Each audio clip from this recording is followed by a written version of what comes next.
election results project has us reading data from a text file and extracting that data in terms of ballots cast in 3 different precincts on election day. Each precinct is voting for a mayor, and the 2 candidates are Abernathy and Clark. And then there are votes for a council person from each precinct. And in precinct 1, we have Douglas, Thompson, and Williams. Precinct 2, we have Baker and Stevenson running against each other. In precinct 3, we have Davis, Williams, and Ziegler. This Get Results button should open our text file and extract that data. There's anticipated to be over 3,000 votes cast. The vote from each person is on a single line in that text file. So it includes the precinct number, the mayoral candidate that was voted for, and the councilperson candidate that was voted for. Our job will be to read in the text file, and the text file is in this format. Each line of the text file contains the precinct in the first 2 spaces, first 2 characters, the mayoral candidate in the next 15, and then the councilperson in the next 15. So oftentimes we'll have data that's comma delimited or tab delimited. In this case, it is space driven. And this goes back to older computer systems where we use maybe process magnetic tape, and we wanted to get to a certain number of record. Maybe want to get to the 75th record in a data file, which meant advancing the tape to find that record. Now, if each record of the text file is a different length, it makes it hard to find that 75th record. But if every record is the same length, let's say each record's 100 characters, if we want to get a 75th record, we know we need to go past the first 7,400 characters, and we'll find the 75th record. So you don't see this very much anymore where things are spaced in terms of data. And it's a great place to use the substring method of the string class to extract data, whereas if it was comma delimited or tab delimited, we'd use the split method. A few restrictions: we must use an open file dialog box to choose the data file. You must provide the mayor counts for each precinct. You must show the total number of ballots, and you must use at least 1 array. Now we could do this without an array. We could use variables to do this. This is an exercise in using arrays. We can use several 1-dimensional arrays. We can use a 2-dimensional array where each column or each row is a different precinct. Well, we could actually do this with just 1 array. So I'll show you in my results how I did it with 3 different arrays, 1 for each precinct, and how I did it with a 2-dimensional array. But again, it's a matter of personal preference and how you think through these issues using your logic. But you must use an array. We're going to use a loop to read through all the lines of the text. We use substring to separate the data into 3 parts and remove the spaces. We'll use trim. We're simply going to use the arrays to keep track of how many votes there are for each candidate. The arrays will not contain the names. We're not transferring the data from the text file to, say, the array. We're simply going to make summations with our arrays. We know how many ballots were totally cast. We're going to use a counter to keep track of how many ballots have been cast totally. And then make sure you close your stream reader file when you're done. We'll use conditional structures, select case, switch, or if-else, else-if, to determine which array elements to increase. And we'll begin with the array elements equal to 0. I originally did this with the Visual Basic project. Mine was less than 100 lines of code. C-sharp's can be no different. Now I do mention we have not yet countered 2-dimensional arrays, but that would be a useful technique here. So I'll show you how I do that with the 2-dimensional array as well. Let me jump over to Excel for a minute and look at the data and how we're going to extract this. So I created a little Excel spreadsheet that shows how the data is laid out. So the first 2 characters are the precinct. In fact, actually, really the first character, index 0, is going to be the precinct number. We only have 3 precincts, so there's no 2-digit numbers. Second character, index 1, is blank. And then start with index 2, we're going to get our mayoral candidate, and that's going to be 15 characters. So we're going to use substring to get all the space and then use trim to get rid of any spaces. And then start with character 17 would be our council person. So here's my code that I'm going to use. I'm going to basically, in a loop, read each line at a time. I'm going to change everything to lowercase for comparison later. And then the precinct is going to be substring 0, 2, starting with index 0, taking 2 spaces, and then trimming off the space. Now I could have just done 0, 1. I wouldn't need to use the dot trim. Again, it's a matter of preference, but you never know. We may down the road, we want to use this program in another city that has 10 precincts. So that way I don't have to change my code. The mayoral candidate, I'm going to start in character 2. We're going to get 15 characters. That takes us over to index 16. And again, we're going to trim off the spaces. And then the council starts with index 17 and goes to the end. So it's just one argument there in the method. And again, we're going to trim the spaces. That's going to give us a precinct as a string of 1, 2, or 3, the mayor as a string, and the council person as a string. And then we can use a conditional structure to increment the values of our arrays as far as who got the votes. I provide a data file in Canvas, and that data file should present these results.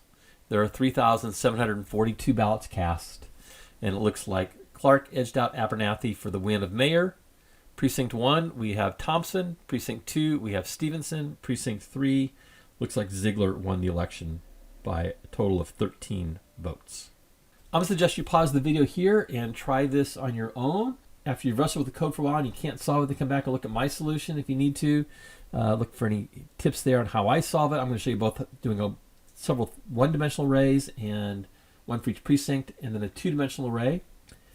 And even if you do solve it, I'd suggest come back and look at my solution and see how yours compared to mine. Yours might be better than mine. There's not necessarily a wrong way or a right way.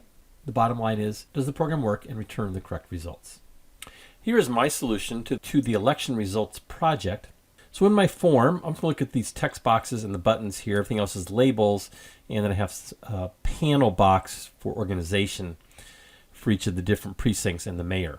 So this text box is named TXT ballots. Then I have TXT mayor 1A, TXT mayor 1B, TXT mayor 2A, TXT mayor 2B, TXT mayor 3A, TXT mayor 3B, and then TXT mayor A total and TXT mayor B total. For the precinct, we have TXT precinct 1A, precinct 1B, TXT precinct 1C, TXT precinct 2A, TXT precinct 2B, TXT precinct 3A, 3B, and TXT precinct 3C. You can name yours totally different. I want you to be able to know what my names are so you recognize them in the code. I have a button named BTN Vote. Then I have one called BTN Clear that's going to set all these back to 0. This one's going to use 3 one-dimensional arrays to tabulate the results as we read the data in from the text file. And then I have another button here. This button I see I failed to name, so I'm going to change the name here to BTN Results 2. Let's take a look at the code for the first get results where I use 3 arrays.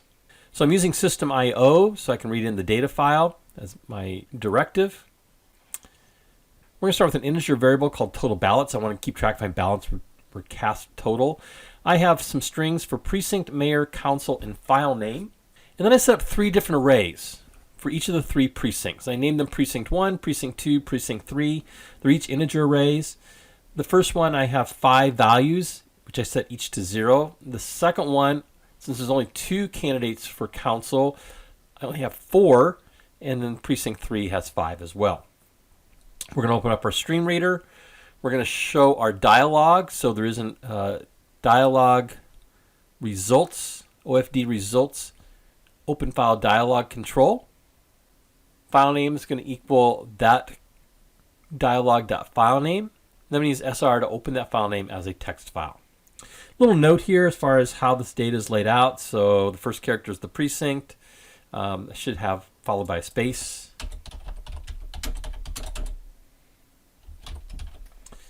And then the next 15 characters, characters 2 through 16, are the vote for the mayor, either Abernathy or Clark, and the remaining 15 characters the vote for the council. So we're going to read through our data one line at a time. So while SR is not end of stream, so while not SR.end of stream, so there's still data to be read, line by line, we're going to increment total ballots. We're going to read each line in and convert it to lowercase into our variable called temp. And then precinct is going to equal temp.substring, and we're going to take the first 2 characters. Index 0, 2 characters length. I'm going to trim off that space at the end. Mayor, we're going to go from index 2, 15 characters total. Again, trim off any spaces. And then the council person, we'll start with index 17 and go to the end, again removing any spaces that are after that. We use a switch to look at the precinct. So if the precinct is 1, and if mayor equals Abernathy, we're going to increment index 0 of precinct 1 But if it's Clark, we're going to increment index 1 of precinct 1. So it's going to go from 0 to 1 on our first record for either one of those, if that's precinct 1. And we do the same thing for the council person. So Douglas, Thompson, Williams, if council equals one of those three, we'll increment the appropriate element of our array called precinct 1, either index 2, 3, or 4. Case 2, same thing. Here we only have 2 council candidates, so we only have 4 elements in our array. And case 3, if it's the third precinct, same thing, we'll increment the elements of precinct 3 array according to the votes that were cast. If we get something that it does not have a precinct of 1, 2, or 3, in this case, we're going to use a message box saying there's a problem with the data record. This should never occur unless the data has gotten somehow corrupted. And it will show you here total ballots.string. It's going to show us basically which record this bad data was encountered. Then we're going to show the results. And all we're going to do here is just set the text boxes to our elements for each of the arrays. Here's our total ballots going into TXT ballots. TXT Mayor 1A is going to be Precinct 1A votes for Abernathy. Element 1 is going to go into Mayor 1B. That's going to be Clark. And then our 3 council people updating the text of TXT Precinct 1A, 1B, and 1C accordingly to the values of the elements in that Precinct 1 array. Do the same thing for Precinct 2, same thing for Precinct 3. Then when you get the totals for our mayors, and so we're simply going to add the 0 elements of our 3 arrays for Mayor A and our index 1 elements for in the 3 arrays for our Mayor B. And add those together, convert that to a string. We'll put that into our 2 text boxes for the mayor total for Abernathy and Clark. The clear button I added just to be able to clear the results when I move from one attempt with 3 arrays to the attempt with a 2D array. I want to make sure that this was all being cleared. So here's my clear results button. I do something a little bit unique here in that I created an array of the text boxes. So all of those text boxes that show the results are referenced in an array called results, and then all I have to do is just go for each text box ABC in results using a for each loop to iterate through my array. I'm going to set abc.text to 0. That will set all of these to 0. This is what we call an object array. Now the one trick here is I can't declare this as a global array and populate it until the form has loaded. So I can declare as a global array and then populate it in the load form. I only need it here in the btn clear, so I only created it as a local array. Let's take a look at the results using the 2D.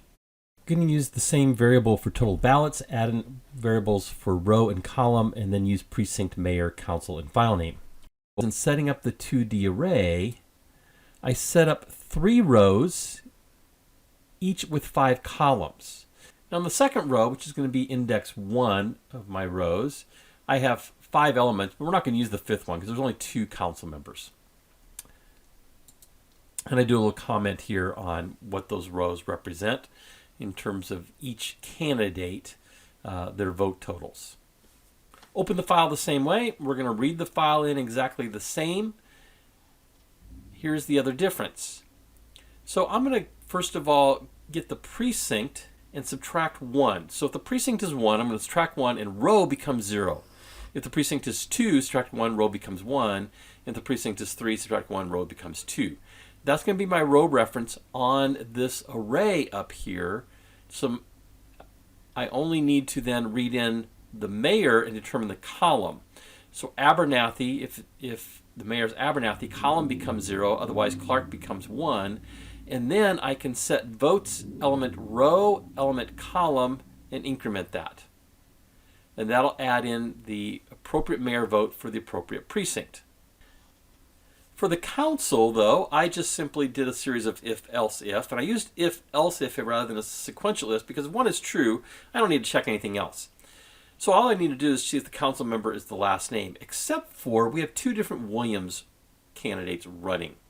So on this one, I used a compound Boolean. If precinct is equal to 1 and council is equal to Williams, I'm going to set council equal to 4. The other one down here that's also complex is if precinct is equal to 3 and council equals Williams, I'll set the column reference to 3. This is going to give me my column for the appropriate council member. I still have the row from up above. That hasn't changed. And then I can set votes, element row, element column by incrementing it accordingly. Then when I go to output the results, I'm going to use the reference, the 2D reference from my votes array for the different mayoral candidates as far as precinct 1, precinct 2, precinct 3, along with the council members, and then get the totals. In here I'm going to use column 0 from row 0, row 1, and row 2 for the Abernathy mayor vote, and column 1, index 1, of row 0, row 1, row 2, adding those together, converting to string. That's going to be our Clark total, Mayor B. Many other ways we could actually do this project, but that's an example of using a 2D array versus 3 one-dimensional arrays.